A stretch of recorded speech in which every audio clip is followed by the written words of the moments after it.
शिवजी की कहानी। अमरपुर नगर में एक धनी व्यापारी रहता था। दूर दूर तक उसका व्यापार फैला हुआ था। नगर में उस व्यापारी का सभी लोग मान सम्मान करते थे। इतना सब कुछ होने पर भी वह व्यापारी अंतर मन से बहुत दुखी था, क्योंकि उस व्यापारी का कोई पुत्र नहीं था। दिन रात उसे एक ही चिंता सताती रहती थी। उसकी मृत्यु के बाद उसके इतने बड़े व्यापार और धन संपत्ति को कौन संभालेगा। पुत्र पाने की इच्छा से वह व्यापारी प्रति सोमवार भगवान शिव की व्रत पूजा किया करता था। सायंकाल को व्यापारी शिव मंदिर में जाकर भगवान शिव के सामने घी का दीपक जलाया करता था। उस व्यापारी की भक्ति देखकर एक दिन पार्वती ने भगवान शिव से कहा, हे प्राणनाथ, यह व्यापारी आपका सच्चा भक्त है। कितने दिनों से यह सोमवार का व्रत और पूजा नियमित कर रहा है। भगवान, आप इस व्यापारी की मनोकामना अवश्य पूर्ण करें।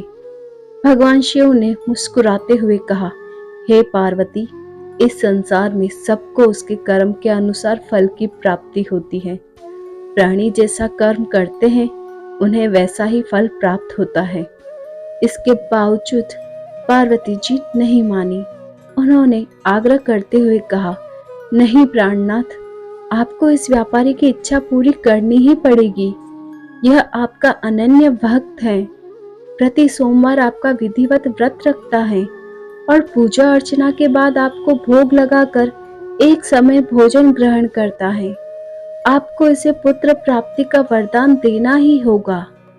पार्वती का इतना आग्रह देखकर भगवान शिव ने कहा, तुम्हारे आग्रह पर मैं इस व्यापारी को पुत्र प्राप्ति का वरदान देता हूँ, लेकिन इसका पुत्र 16 वर्ष से अधिक जीवित नहीं रहेगा।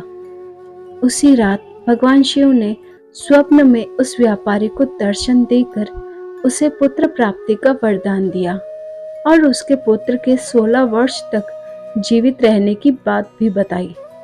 भगवान ने वरदान से व्यापारी को खुशी तो हुई, लेकिन पुत्र की अल्पायु की चिंता ने उस खुशी को नष्ट कर दिया।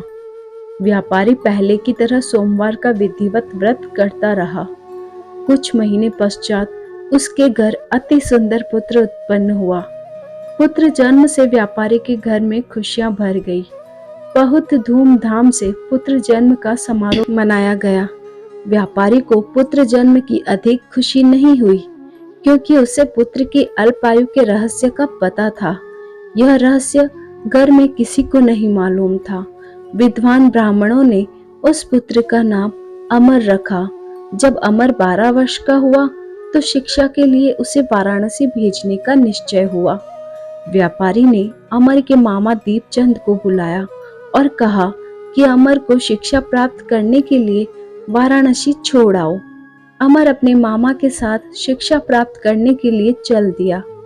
रास्ते में जहां भी अमर और दीपचंद रात्रि विश्राम के लिए ठहरते, वहीं यज्ञ करते और ब्राह्मणों को भोजन कराते थे।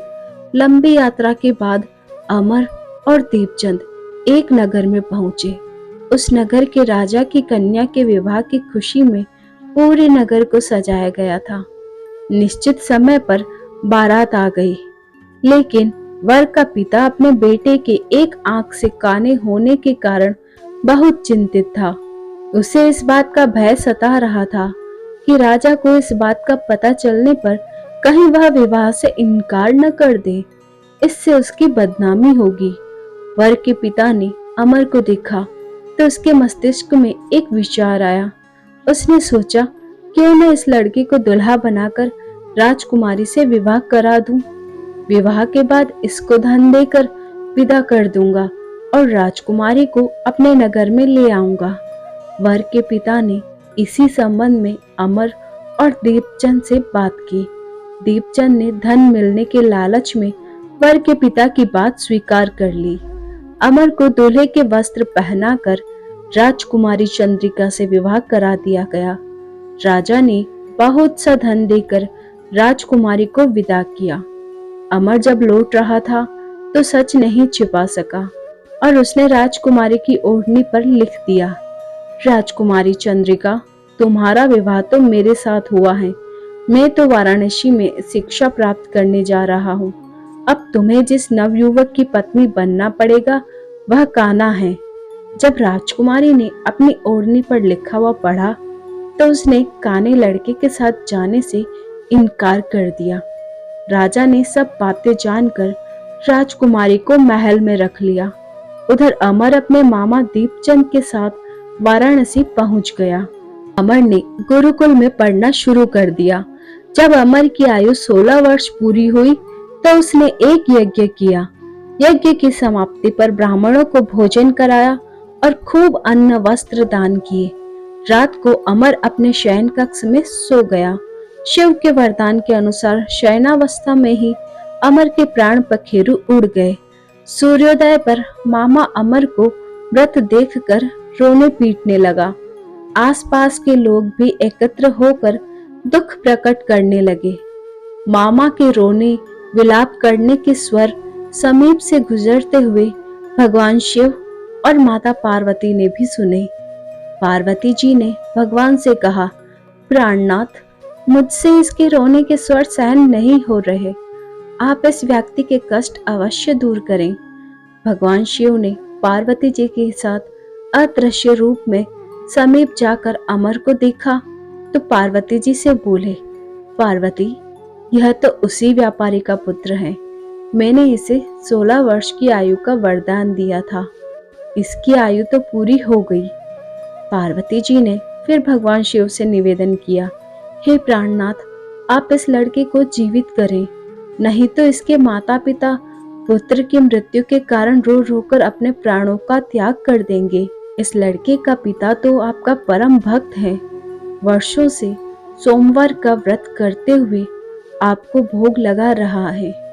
पार्वती के आग्रह करने पर भगवान शिव ने उस लड़के को जीवित होने का वरदान दिया और कुछ ही पल में वह जीवित होकर उठ बैठा। शिक्षा समाप्त करके अमर मामा के साथ अपने नगर की ओर चल दिया।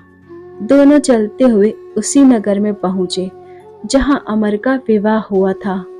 उस नगर में भी अमर ने यज्ञ का आयोजन किया। समीप से गुजरते हुए नगर के राजा ने यज्ञ का आयोजन देखा। राजा ने अमर को तुरंत पहचान लिया। यज्ञ समाप्त होने पर राजा अमर और उसके मामा को महल में ले गया और कुछ दिन उन्हें महल में रखकर बहुत सा धन वस्त्र देकर राजकुमारी के साथ विदा किया। रास्ते में सुरक्षा के लिए राजा ने बहुत से सैनिकों को भी साथ भेजा। दीपचंद ने नगर में पहुंचते ही एक दूत को घर भेजकर अपने आगमन की सूचना भेजी। अपने बेटे अमर के जीवित वापस लौटने की सूचना से व्यापारी बहुत प्रसन्न हुआ। व्यापारी ने अपनी पत्नी के साथ स्वयं को एक कमरे में बंद कर रखा था। भूखे प्यासे रहकर व्यापारी और उसकी पत्नी बेटी की प्रतीक्षा कर रहे थे। उन्होंने प्रतिज्ञा कर रखी थी कि यदि उन्हें अपने बेटे की मृत्यु का समाचार मिला तो दोनों अपने प्राण त्याग देंगे। व्यापारी अपनी पत्नी और मित्रों के साथ नगर के द्वार पर पहुंचा। अपने बेटे के विवाह का समाचार सुनकर पुत्रवधू राजकुमारी चंद्रिका को देखकर उसकी खुशी का ठिकाना न रहा। उसी रात भगवान शिव ने व्यापारी के स्वप्न में आकर कहा, हे श्रेष्ठी, मैंने तेरे सोमवार के व्रत करने और व्रत कथा सुनने से प्रसन्न होकर तेरे पुत्र को लंबी आयु प्रदान की है। व्यापारी बहुत प्रसन्न हुआ।